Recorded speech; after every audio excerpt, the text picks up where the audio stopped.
Hi dears, welcome to my YouTube channel. Standard 8 Social Science 8th Chapter National Movement and Kerala ദേശീയ പ്രസ്ഥാനവും കേരളവും എന്ന പാഠഭാഗമാണ് ഇന്നത്തെ വീഡിയോയിൽ ഉൾപ്പെടുത്തിയിരിക്കുന്നത്. 8ാം ക്ലാസ്സിൻ്റെ മുൻ ചാപ്റ്റേഴ്സിൻ്റെ വീഡിയോസ് അപ്ലോഡ് ചെയ്തിട്ടുണ്ട്. ലിങ്ക്സ് ഡിസ്ക്രിപ്ഷൻ ബോക്സിൽ കൊടുക്കാം. കാണാത്തവർ കാണുക. വീഡിയോസ് എല്ലാം നിങ്ങൾക്ക് യൂസ്ഫുൾ ആകുന്നുണ്ടെങ്കിൽ please like, share and subscribe. എന്നാൽ നമുക്ക് വീഡിയോയിലേക്ക് പോകാം. കേരളത്തിൽ ബ്രിട്ടീഷുകാരോട് പടപൊരുതിയ ധീര നേതാക്കളെക്കുറിച്ചും അതിൻ്റെ കാരണങ്ങളെക്കുറിച്ചും അനന്തരഫലങ്ങളെക്കുറിച്ചുമാണ് നമ്മൾ ഈ ചാപ്റ്ററിൽ പഠിക്കുന്നത്. ആദ്യം പഴശ്ശിരാജയെക്കുറിച്ച് നോക്കാം.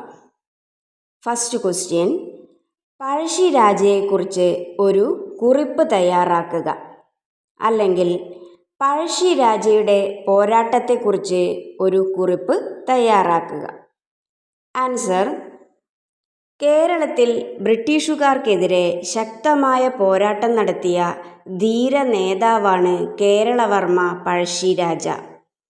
കേരള സിംഹം എന്നറിയപ്പെടുന്ന അദ്ദേഹം വടക്കേ മലബാറിലെ കോട്ടയം രാജകുടുംബാംഗമായിരുന്നു. അതായത് കേരളത്തിൽ ബ്രിട്ടീഷുകാരുടെ അക്രമഭരണത്തിനും അനീതിക്കുമെതിരെ പടപൊരുതിയ ധീര നേതാവായിരുന്നു ആര്? കേരളവർമ്മ പഴശ്ശിരാജ. കേരള സിംഹം എന്നാണ് അദ്ദേഹം അറിയപ്പെടുന്നത്. അതോർത്തു വെക്കണേ. കേരള സിംഹം എന്നറിയപ്പെടുന്നത് ആര് എന്നൊരു ചോദ്യം വരാം. ആരാണ്? കേരളവർമ്മ പഴശ്ശിരാജ. വടക്കേ മലബാറിലെ കോട്ടയം രാജകുടുംബത്തിലായിരുന്നു അദ്ദേഹം ജനിച്ചത്. ആദ്യകാലത്ത് മൈസൂർ ഭരണാധികാരികൾക്കെതിരെ ബ്രിട്ടീഷുകാർക്കൊപ്പം നിന്നു. ആരൊക്കെയാണ് മൈസൂർ ഭരണാധികാരികൾ? ഹൈദരലി, ടിപ്പു സുൽത്താൻ. എന്തുകൊണ്ടായിരിക്കാം ബ്രിട്ടീഷുകാരോടൊപ്പം പഴശ്ശി നിന്നത്? അതായത് കോട്ടയം പ്രദേശത്തെ നികുതി പിരിക്കാനുള്ള അധികാരം പഴശ്ശിരാജയ്ക്ക് നൽകാമെന്ന് വ്യവസ്ഥ ചെയ്തിരുന്നു. അതുകൊണ്ടാണ് ബ്രിട്ടീഷുകാരെ ആര് സഹായിച്ചത്? പഴശ്ശിരാജാവ് സഹായിച്ചത്.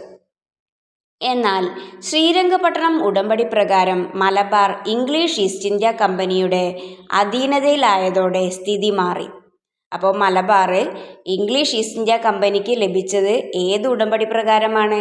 ശ്രീരംഗപട്ടണം ഉടമ്പടി പ്രകാരം. അപ്പോൾ മലബാർ ഇംഗ്ലീഷ് ഈസ്റ്റ് ഇന്ത്യ കമ്പനിയുടെ കയ്യിൽ വന്നപ്പോൾ ഇവരുടെ വ്യവസ്ഥയിലൊക്കെ മാറ്റം വരാൻ തുടങ്ങി. എന്തൊക്കെയാണ് ആ മാറ്റം നോക്കാം. കോട്ടയത്തെ നികുതി പിരിക്കാനുള്ള അധികാരം പഴശ്ശിക്ക് കൊടുക്കാതെ ബ്രിട്ടീഷുകാർ അവരോട് വിധേയത്വമുള്ള പഴശ്ശിയുടെ അമ്മാവൻ കുറുമ്പ്രനാട് വീരവർമ്മ രാജാവിനെ ഏൽപ്പിച്ചു. അപ്പം എന്താ ഉണ്ടായത്? നികുതി പിരിക്കാനുള്ള അധികാരം പഴശ്ശിക്ക് കൊടുക്കാം എന്നായിരുന്നു വ്യവസ്ഥ.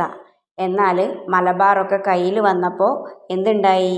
ബ്രിട്ടീഷുകാർ അവരോട് വിധേയത്വമുള്ള പഴശ്ശിയുടെ അമ്മാവൻ കുറുമ്പ്രനാട് വീരവർമ്മ രാജാവിനെ അധികാരം ഏൽപ്പിക്കുകയാണ് ഉണ്ടായത്. ഇതിൽ പ്രതിഷേധിച്ച് പഴശ്ശി എന്തു ചെയ്തു?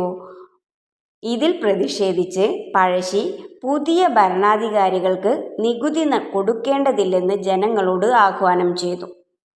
ഇത് പഴശ്ശിയും ബ്രിട്ടീഷുകാരും തമ്മിൽ സംഘർഷം ഉടലെടുക്കാൻ കാരണമായി. അപ്പോൾ നികുതി നിഷേധത്തിൻ്റെ ഫലമായിട്ട് പഴശ്ശി എന്തു ചെയ്തു?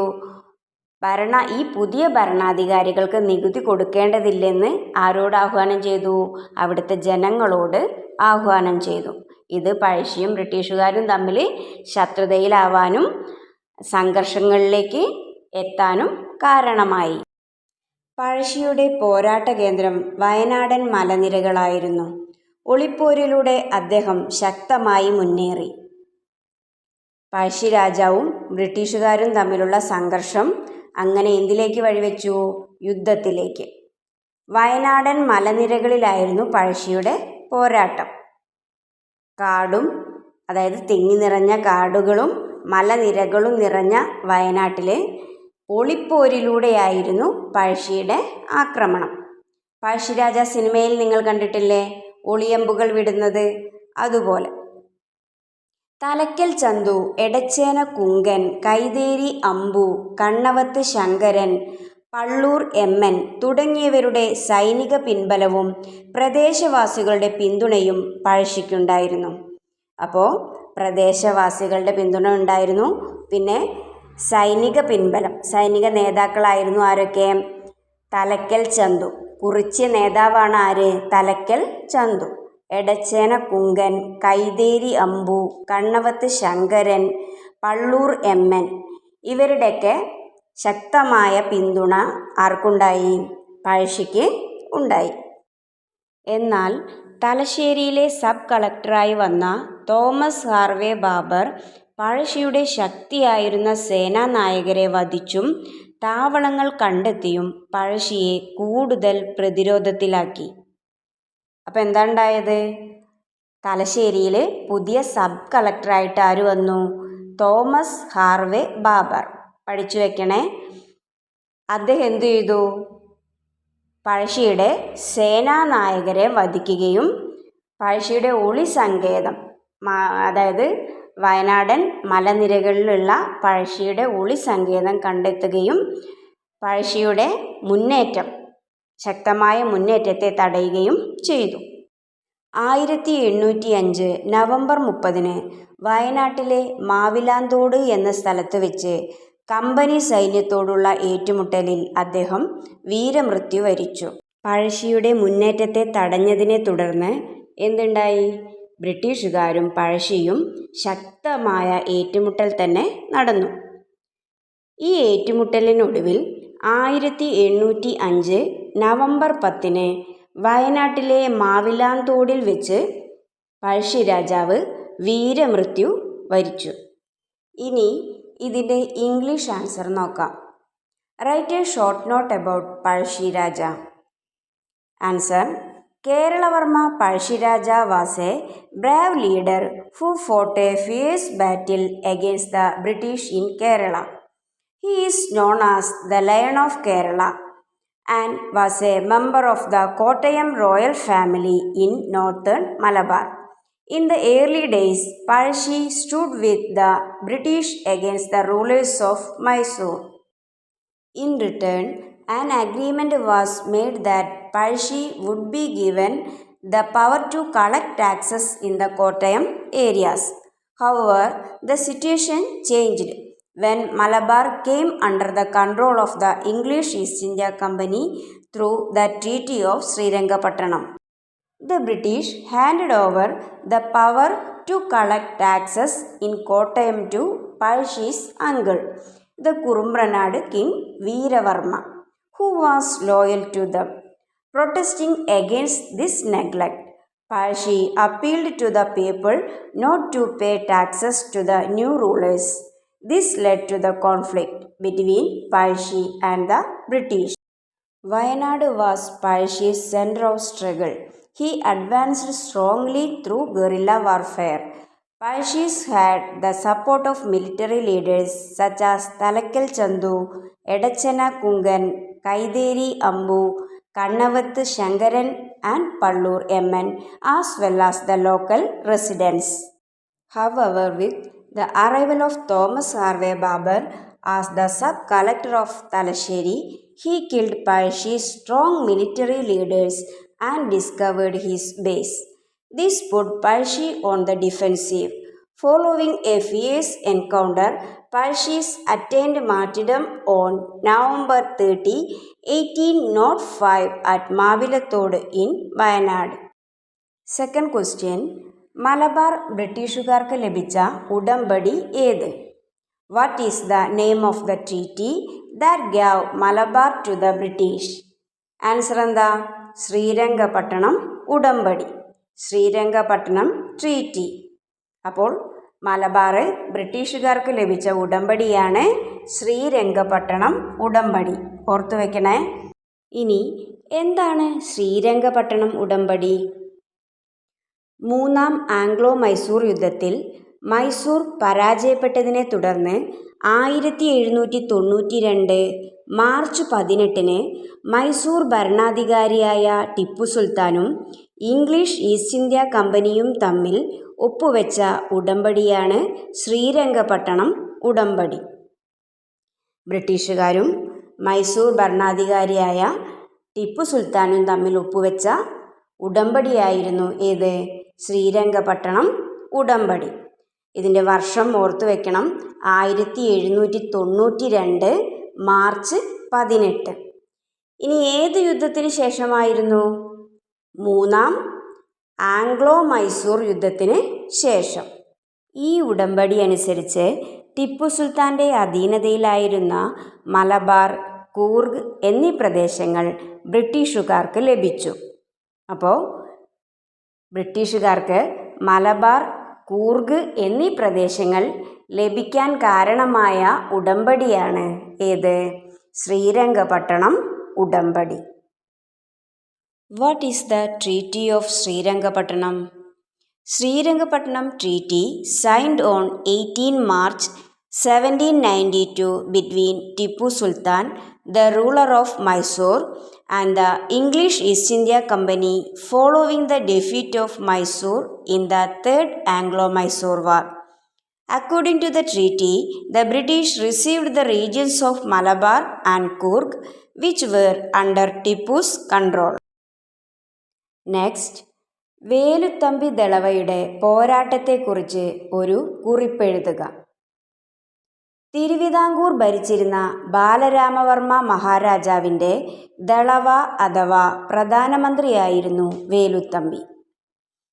അപ്പം നമ്മൾ പഴശ്ശി രാജാവിനെ കുറിച്ച് പഠിച്ചു. ഇനി അടുത്ത ധീര നേതാവാണ് വേലുത്തമ്പി ദളവ. അപ്പം അദ്ദേഹം തിരുവിതാംകൂർ ഭരിച്ചിരുന്ന ബാലരാമവർമ്മ മഹാരാജാവിൻ്റെ പ്രധാനമന്ത്രി അഥവാ ദളവയായിരുന്നു ആര്? വേലുത്തമ്പി. 1805 ഇംഗ്ലീഷ് ഈസ്റ്റ് ഇന്ത്യ കമ്പനിയും തിരുവിതാംകൂർ രാജാവും തമ്മിൽ ഒപ്പിട്ട ഒരു കരാറിലൂടെ തിരുവിതാംകൂറിൻ്റെ രാഷ്ട്രീയ സ്വാതന്ത്ര്യം ഇല്ലാതാവുകയും ഭരണം ബ്രിട്ടീഷ് റെസിഡൻ്റായ മെക്കാളയുടെ നിയന്ത്രണത്തിലാവുകയും ചെയ്തു. ഇംഗ്ലീഷ് ഈസ്റ്റ് ഇന്ത്യ കമ്പനിയും തിരുവിതാംകൂറിലെ രാജാവും തമ്മിൽ 1805 ഒരു കരാറുണ്ടാക്കി. ഈ കരാറ് പ്രകാരം തിരുവിതാംകൂറിൻ്റെ ഭരണം ആരുടെ നിയന്ത്രണത്തിലായി? റെസിഡൻ്റായ മെക്കാളയുടെ നിയന്ത്രണത്തിലായി. കൂടാതെ രാഷ്ട്രീയ സ്വാതന്ത്ര്യവും തിരുവിതാംകൂറിന് നഷ്ടപ്പെട്ടു. ഇതോടൊപ്പം ദളവയായിരുന്ന വേലുത്തമ്പിയുടെ ഉത്തരവുകൾ മെക്കാളെ റദ്ദാക്കിയതും കമ്പനിക്ക് നൽകാനുള്ള നികുതി കുടിശ്ശിക ഉടൻ അടച്ചു തീർക്കാൻ നിർബന്ധം പിടിച്ചതും വേലുത്തമ്പിയും ബ്രിട്ടീഷുകാരും തമ്മിലുള്ള സംഘർഷത്തിനിടയാക്കി.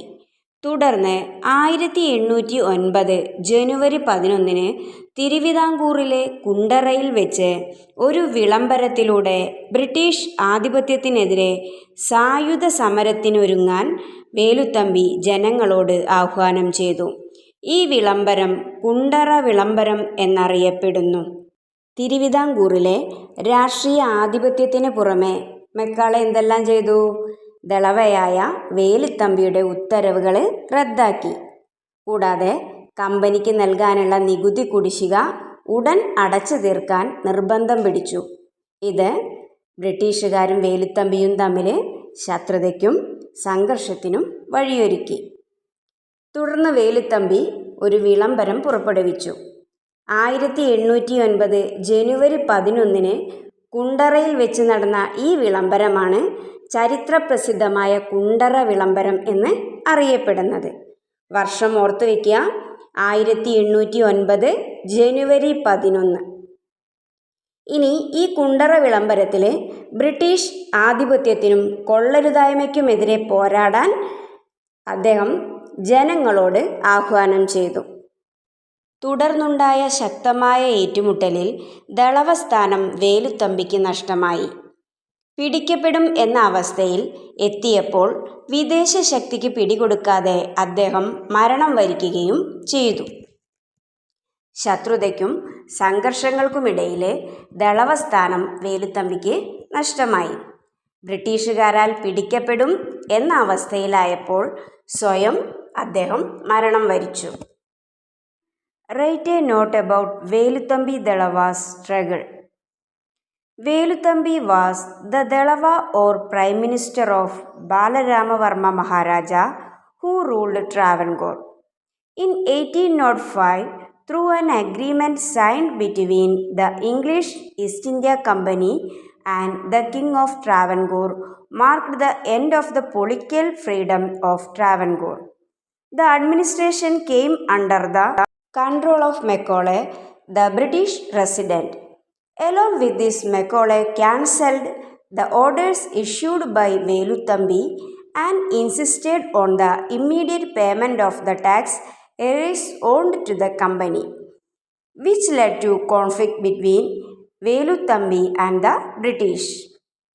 On 11 January 1809, Veluthambi issued a proclamation at Kundara in Travancore, calling on the people to prepare for an armed struggle against the British dominance.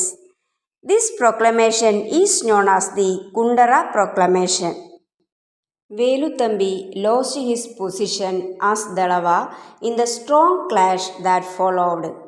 When the situation reached a point where he was about it to be captured by foreign powers, he chose to embrace death rather than surrender. Next question. Which year was the Kundara Proclamation held? Kundara വിളംബരം നടന്നതെന്ന്?